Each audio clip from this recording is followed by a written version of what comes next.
नाज़रीन, एक आशिक मिजाज बादशाह को एक भिकारन से प्यार हो गया और उससे शादी कर ली। बादशाह उसका ख्याल रखता था, उसके ऐशो इशरत का तमाम सामान फराहम करता था और हर रोज़ अनवाओ इकसाम के तरह तरह के खाने तैयार करवाए जाते थे। मगर उस भिकारन को, जो कि अब बादशाह की रानी थी, उसको खानों से कोई रग़बत और दिलचस्पी ना थी।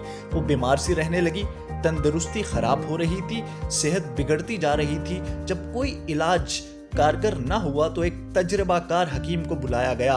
हकीम ने उसकी साबका ज़िंदगी से मुतल्लिक तमाम ज़रूरी मालूमात हासिल करने के बाद बादशाह से कहा, हुजूर, महल के हर ताक में थोड़ा थोड़ा खाना रख दिया जाए और रानी साहिबा को तन्हाई मयस्सर करा दी जाए, यानी कि उन्हें तन्हा छोड़ दिया जाए।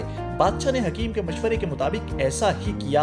अब रानी साहिबा उठी और हर ताक के सामने जा जाकर ताक से कहने लगी, आला देने वाला, आला देने वाला। हर ताक से निवाला उठाकर खा लेती। इसी तरह वो आहिस्ता आहिस्ता शिकम सेर होती रही और उनका पेट भरता रहा। चंद रोज के बाद रानी साहिबा सेहतमंद हो गईं, बीमारी जाती रही और वो महल में खुशी से रहने लगी। हकीम ने बादशाह को बताया कि ये पैदाइशी भिकारन है, उसे एक साथ अनवाओ इकसाम और तरह तरह के खाने रास नहीं आएंगे।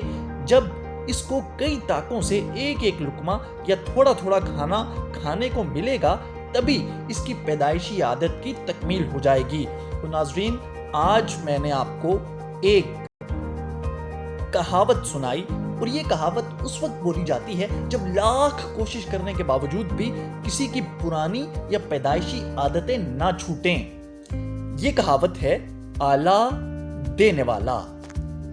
तो नाज़रीन, उम्मीद करता हूं कि आपको ये वीडियो अच्छी लगी होगी। मिलते हैं अगली वीडियो में, तब तक के लिए इजाजत दीजिए। अस्सलाम।